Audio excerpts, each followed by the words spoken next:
Opa, Zero mais uma vez aqui. Como é que vocês estão? Tudo certo? Se tá tudo certo, então bora pra mais um vídeo. Mas antes de tudo, eu só queria passar pra agradecer de a gente ter conseguido bater a marca de 1.000 inscritos.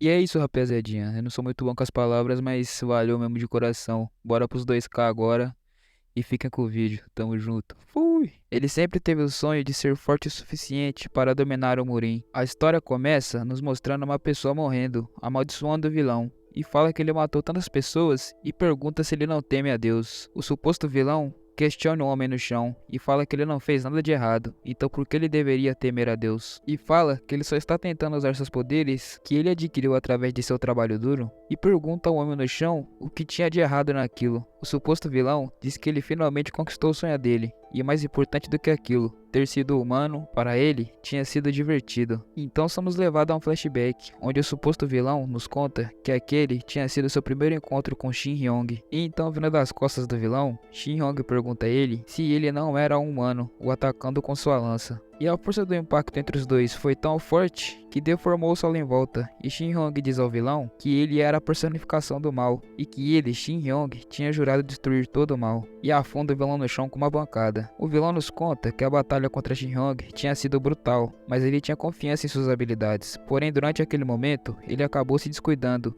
e acabou sendo pego pelas costas por Shin Hyung, que o perguntou o que ele estava fazendo. E segurando o vilão pelas costas, Shin Hyung diz que irá levar ele para o inferno junto dele. O vilão pergunta a Shin Hyung se ele estava achando que ele iria ficar ali parado e iria só aceitar a punição dele, enquanto xingava e o mandava parar com aquilo. Ele nos fala que Shin Hyung era um homem de caráter, e por aquele motivo tinha escolhido um método altruísta para vencer ele. E então Shin Hyung explode os dois em campo de batalha. Entretanto, o vilão diz que ele não podia abrir mão do sonho dele, e nos mostra outros homens atacando algum lugar. O vilão explica que desde quando ele foi reencarnado como a personificação do mal, ele vinha sonhando com a conquista de Murim. E lá estava o vilão, mais uma vez, dizendo que ele não permitiria que ele sofresse tanto. E fala que daquela vez, ele era o patriarca da seita do Cavalo Divino, e tinha dado mais um passo para se tornar uma divindade. Entretanto, Shin Hyung tinha reaparecido. O soberano da espada tinha bloqueado o caminho do vilão mais uma vez. O vilão, com uma cara de doido, diz que ele não permitirá que a história se repita mais uma vez. E diz que ficou mais poderoso, partindo para ataque direto a Shin Hyung, onde os dois batalham ali em cima dos telhados, deixando um rastro de destruição por onde eles passavam. E por fim, o vilão tinha cravado sua espada no peito de Shin Hyung, porém, ele tinha perdido novamente. O vilão dizia que não conseguia acreditar que o miserável tinha envolvido a espada com veneno, e pergunta a Shin como ele tinha usado um método tão covarde para o matar. Seguindo a história, o vilão nos conta que Shin Hyung continuou a matá-lo em todas as vezes que ele renasceu como a personificação do mal. O vilão chegou a virar líder da seita de sangue e ficou conhecido como o Deus do Sangue. Aquela já era a quinta vez que ele renascia, e para se prevenir dos mesmos erros que ele tinha cometido no passado, ele expandiu sua força, esmagando um por um, começando pelas fronteiras, e ele treinou ao ponto da transcendência para conseguir derrotar Shin Hyung. E lá estavam eles, mais uma vez, lutando em outra vida. O vilão pergunta a Shin se era ele de novo, e dizia que já estava de saco cheio dele. E mais uma vez, eles batalham, e durante a batalha, um dizia ao outro que as coisas não iriam terminar do jeito que eles queriam, quando Shin consegue atravessar o estômago do vilão. E então ali, cara a cara, um pede ao outro para admitir a derrota, e o vilão pergunta a Shin do porquê ele estava agindo daquele jeito, o perguntando se a luta já tinha acabado, e Shin fala a ele que aquilo só iria acabar quando ele parasse com aquilo. O vilão puto fala a Shin que ele sentia prazer em se intrometer, e que aquilo parecia até doença. E Shin responde a ele, dizendo que se ele parasse, quem iria destruir a personificação do mal? E o vilão estava com tanto ódio que ele conseguiu quebrar a espada de Shin com apenas a mão, o xingando e pedindo para deixar ele em paz, o mandando ele para longe. Assim que Shin se afasta do vilão, o vilão partiu para cima de Shin, dizendo que ali tinha acabado para ele, e fincando a espada no peito de Shin. Ele, com um sorriso no rosto, diz a Shin que ele tinha perdido, e Shin responde a ele, dizendo que o vilão tinha o forçado a usar aquilo. Então o vilão percebe o cheiro de queimado e estava se perguntando sobre o que era aquilo. Agarrado ao vilão e prestes a morrer, Shin diz que aquele lugar seria enterrado a centenas de metros abaixo da montanha, quando ele usasse seu ataque mais forte. O vilão fala a Shin que ele queria lutar até o fim mesmo, e Shin diz a ele com um sorriso no rosto que sim, e o vilão xingando, dizia que ele preferia sair dali com vida. Shin falava ao vilão que o melhor a se fazer era aceitar o destino dele, e o vilão, muito puto, dizia que aquilo era besteira, e se lamentando mais uma vez, os dois eram pegos pela explosão de Shin. O vilão dizia que aquilo era impossível, e que não conseguia acreditar que mais uma vez ele iria morrer daquela forma, e então os dois morrem mais uma vez. E nosso vilão, Ha Jung-woo, reencarnou pela sexta vez, em direção à sua conquista do Murin, mas dessa vez, ele havia reencarnado nos tempos modernos, e então é mostrada uma mulher, com uma criança em seu colo, reclamando porque não sabia onde o pequeno vilão Ha Jung-woo tinha se metido. A mulher dizia que ela tinha ido até ali assim que as aulas do jardim de infância tinham acabado. E ainda reclamando, a mulher dizia que quando encontrasse o pequeno vilão, ele iria levar mais que um sermão. E então o alerta é disparado na cidade, dizendo que aquele era um anúncio da sala de controle e que um portal dimensional tinha sido descoberto na interseção Guodong, ali onde possivelmente a mãe do pequeno vilão estava. A sala de controle informava as pessoas que estavam ali que um demônio de 8ª categoria tinha emergido do portal. A sala de controle pedia aos cidadãos para que eles não entrassem em pânico, e que em breve a Associação dos Singulares chegaria até o local, e todo mundo saiu correndo dali, correndo para um abrigo. E a mãe do pequeno vilão, preocupada com ele, dizia que ela tinha que achar ele. Mas enquanto isso, um prédio cai em cima da cabeça das pessoas que estavam ali perto. E com o prédio caindo, surge um dragão gigante, fugindo, mas em volta só tinha pessoas caídas nos escombros do prédio. A mãe do pequeno vilão, ali caída com o neném no colo, viva ainda não sei como, enfim, falava que ela tinha que achar o ranhento e desmaia com a criança em seus braços. Enquanto isso, uma pessoa que estava ali do seu lado, de pé ao lado dela, estava dando um sorriso. As pessoas em volta ficaram animadas, dizendo que era um singular, pedindo para ele o salvar, e que ele tinha ido até ali só para matar o demônio e salvar eles. E o homem simplesmente diz às pessoas para eles fecharem a boca, que ele não estava ali para salvar ou matar nenhum demônio. As pessoas ficam ali sem entender nada, olhando pro cara. Eles dizem a ele que ele era um singular, e pergunta se não era para os singulares derrotarem o mal. E o homem diz a eles que aquilo era engraçado, e pega o saco que estava em suas costas e fala para todos olharem para aquilo. E era um saco cheio de dinheiro, e o homem falava que parecia que a sorte estava do seu lado, dizendo que o monstro tinha destruído o banco. As pessoas ali ficam incrédulas, e o pergunta se ele tinha noção do tanto de taxas que as pessoas comuns pagavam para a Associação dos Singulares. O homem manda eles ficarem calados e pergunta a eles se eles acham que a associação luta contra o mal de graça. Os cidadãos diz ao homem que eles espalharão a notícia sobre a cretinice dele. E puto, o homem fala para os cidadãos calarem a boca e irem pro inferno logo. E ele dá uma risadinha maligna e fala a eles que dará cabo dos cidadãos assim que ele derrotar o demônio. E rindo da cara das pessoas ali, ele pergunta a elas se ele não será considerado um herói quando vencer o demônio, e fala que ele irá ganhar um monte de dinheiro.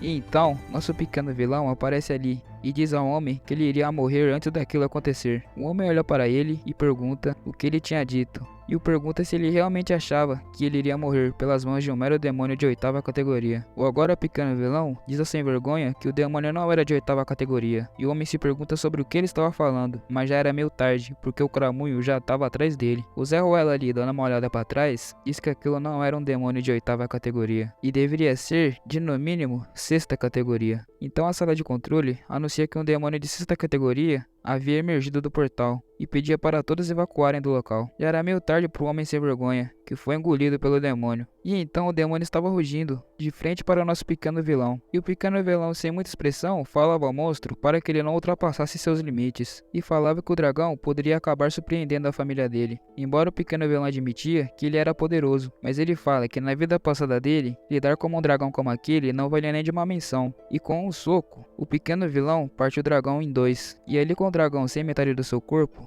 o pequeno vilão diz que vem treinando arduamente, mas ainda ele está na categoria 2, e fala que dessa vez ele irá se empenhar ainda mais, e nessa vida quando ele se encontrar com Shin Hyong, ele não permitirá ser derrotado mais uma vez. 30 anos atrás, a humanidade sofreu uma evolução. Por algum motivo, foram dadas às pessoas atributos que lembravam superpoderes, o que fez com que as pessoas questionassem aquele estranho fato. Já que aqueles superpoderes eram desconhecidos, todos os países começaram a investir, a fim de compreendê-los a fundo. Os Estados Unidos foram os primeiros a descobrir como os poderes funcionavam e como eles podiam ser aplicados. Mas eles mantiveram o método em segredo, levando à competição entre as nações, para ver quem conseguia acumular mais informações em relação aos superpoderes. 10 anos atrás, 20 anos após o incidente, aquela dimensão sofreu uma distorção, fazendo com que as fendas aparecessem. Essas fendas permitiam que demônios atacassem a Terra e seus habitantes. Armas criadas pelos homens não surtem efeitos em demônios, somente humanos com poderes podem vencê-los, os chamados singulares. E então, mostra o líder do time singular, Park Sung-ho, surpreso, dizendo que o demônio de categoria 6 foi destruído por nada além de força bruta. Park Sung-ho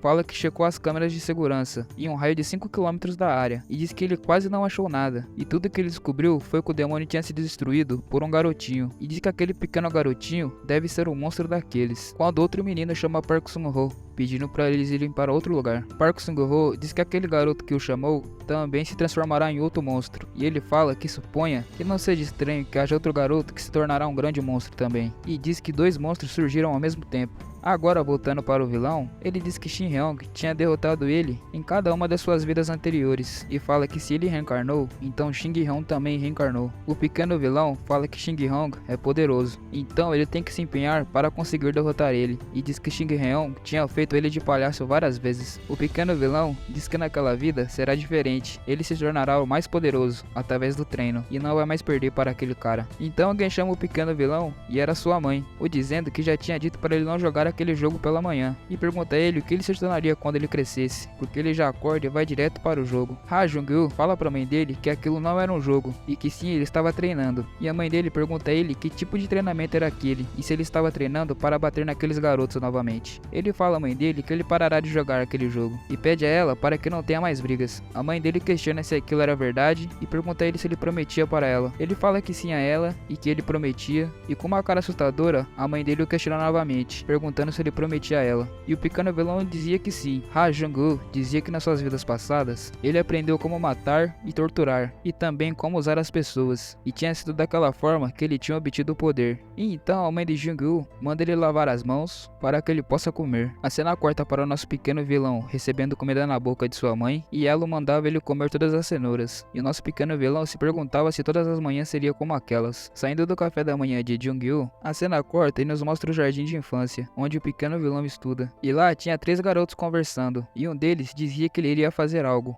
enquanto outro menino o perguntava se ele realmente iria fazer, e o menino disse que sim, e ele faria, e outro garoto dizia que estava com medo, quando mostra o garoto dizendo ao seu colega que se ele estivesse com medo, ele podia ir embora. O seu colega corrige o garoto e fala que não era bem aquilo, e pergunta a Kang Chun, que tem um plano maligno, se ele tinha certeza que conseguia vencer Jung-woo, e o outro colega de Kang Chun diz a ele que ele pode se machucar se desafiar o pequeno vilão daquele jeito. Kang Chun diz a seus colegas que daquela vez ele não perderá, porque ele até pediu para seu pai ensinar a técnica secreta do clã deles, e pergunta a seus colegas se eles queriam ver o que ele tinha aprendido. Kang Chun se afasta e usa o punho de sangue de aço do Rio Dourado, e destrói a árvore quase que por inteira, sobrando só a parte das raízes dela. Os colegas de Kang Chun falam que ele era tão legal e que ele podia ser o mais forte de todos entre o jardim de infância. E Kang Chun fica ali com o ego nas alturas, e diz aos seus colegas que era claro que sim, porque ele era um descendente do clã Rio Dourado. E puto, Kang Chun diz que Jung-woo tinha envergonhado ele na frente da cremosa Yuhara, e fala que ele jamais perdoará Jung-woo. Um dos colegas de Kang Chun pergunta a ele se Jung-woo aceitará a luta contra ele, e eles vão até Jung-woo, que aceita a luta contra Kang Chun numa boa. Os 3 ali ficam surpresos, e Kang Chun, já um pouco em choque, diz que o pequeno vilão aceitou tudo numa boa, e fala que ele não ficou com medo, mesmo após ver o punho de aço dele. Kang Chun, com uma carinha maligna, diz que o pequeno vilão está tentando marcar o legal ali na frente de todos, mas ele que é o chefe do jardim de infância, e fala que bem, aquilo não importa, porque ele estava preparado, e fala que tinha até um triunfo, caso seja necessário. O pequeno vilão, com um sorriso, também maligno no rosto, diz que ele não sabe o que Kang Chun está planejando,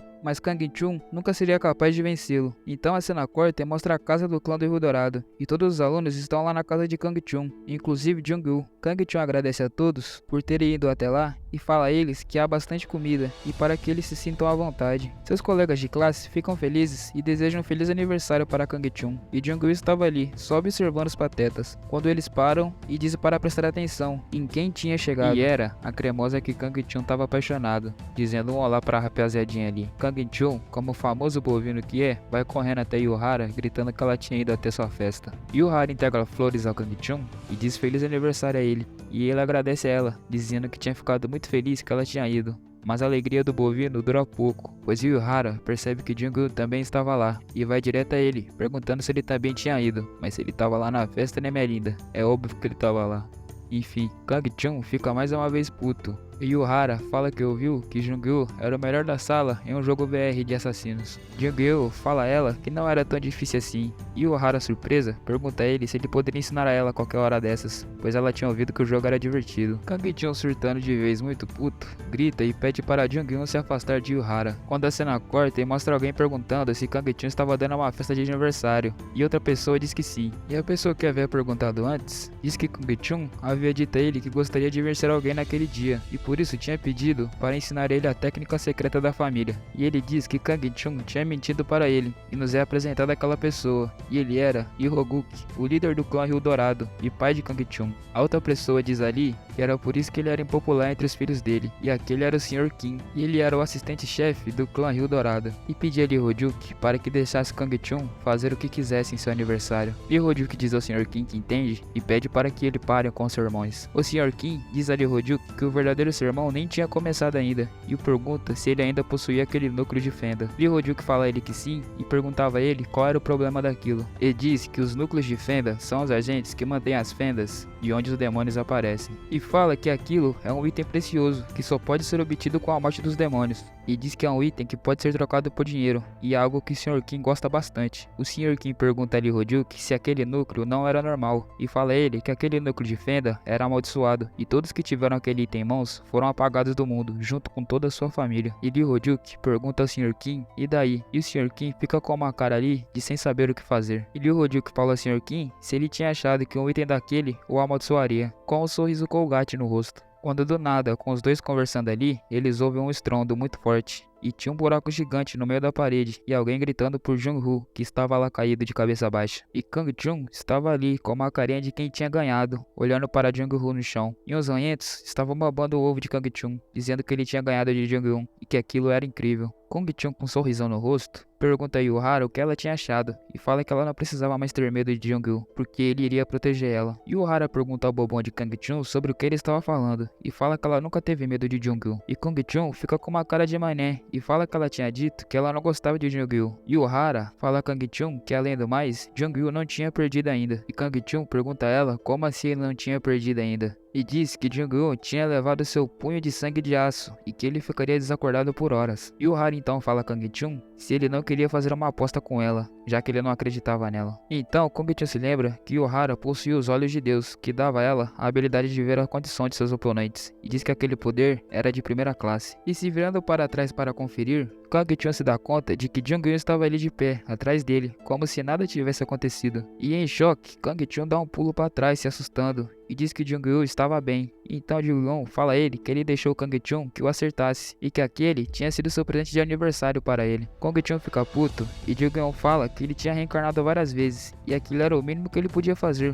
para um moleque de 7 anos. Mas ele fala que, porém, ser acertado uma vez é uma coisa, o desafiar é outra, bem diferente. E com os olhos RGB, Jung-Hoo fala a Kang-chun que agora era a vez dele, e fala que ele iria mostrar a diferença entre eles, para que Kang-chun nunca mais pensasse em o desafiar novamente. E o acerta o rosto dele em cheio. Então a cena volta ao escritório do pai de Kang-chun, onde o Sr. Kim e ele estavam conversando. Ele e o Hirojuki pergunta se os garotos estavam lutando de novo, e então se levanta do sofá, e o Sr. Kim o pergunta se ele não estava planejando ir até a festa das crianças. E o Hirojuki fala que ele tinha ficado bem curioso em ver quem Kang-chun estava enfrentando. O Sr. Kim fala a Hirojuki que ele estava mais interessado no núcleo da fenda, e o que Hirojuki planejava fazer com ele. E então Hirojuki, puto, fala ao Sr. Kim para que ele parasse de falar sobre aquele assunto. E o Sr. Kim pergunta a Hirojuki se ele estava puto por não saber de absolutamente nada a respeito do núcleo da fenda. E o Sr. Kim, também puto, dizia a Hirojuki que ele sabia que aquilo aconteceria, e o pergunta se ele fazia ideia de como os outros estavam olhando para eles ultimamente. E fala a Hirojuki que os outros acham que eles são brutos, sem cérebro, e que não fazem ideia do que está acontecendo no mundo. Hirojuki, puto, pergunta ao Sr. Kim sobre aquilo e diz que ele não liga. E então o Sr. Kim fala a Hirojuki que o antigo dono do núcleo da fenda era Kim Tae-Su, o antigo chefe da Associação de Singulares. E Hirojuki pergunta se realmente o núcleo de fenda pertencia àquele monstro.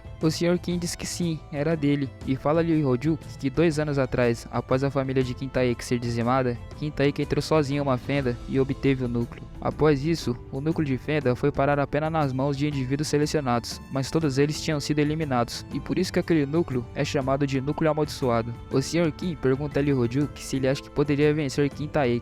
Ele, o Ryuk, fala a ele que aquilo não era uma coisa que se podia ser calculada com facilidade, e fala que era provável que ele venceria. O Sr. Kim dizia que Kentaeki tinha morrido antes de mostrar sua força, e pergunta a Ryuk se ele iria continuar a ignorar o núcleo de Fenda mesmo sabendo daquilo. E então a cena volta aos garotos brigando na festa de aniversário. E mais uma vez, Jung-Eun estava lá no chão, dessa vez surpreso, e os alunos mais uma vez dizendo que Kang-chun tinha vencido Jung-Woo mais uma vez, e falavam que Kang-chun era poderoso. E o Hara dizia que a aura de Kang-chun tinha mudado, e Jung-Eun estava se perguntando que aura era aquela. E Ohara, já chorando, falava que estava assustada. E Kang-chun, com um olhar sinistro, olhava para Jung-Woo. E Ohara pedia para que todos que estavam ali fugissem de lá. E então, do lado de fora da mansão da família de Kang-chun, estava aquele agente lá do começo. E se pergunta se aquele era o lugar que ele vivia. E fala que ele tinha checado no vídeo de segurança da câmera que a criança que tinha derrotado o demônio usava o uniforme do jardim de infância da mesma escola que Kang-chun, e fala que era provável que o garoto que tenha derrotado o demônio seja o terceiro filho de Lee Ho-juk, Kang-chun, e fala que aquele era o único lugar que poderia criar um monstro daqueles. O agente fala que ele precisava conferir se Kang-chun realmente era o monstro que ele tinha visto nas gravações da câmera de segurança. E então, botamos a luta entre Kang-chun e Jung-Eun.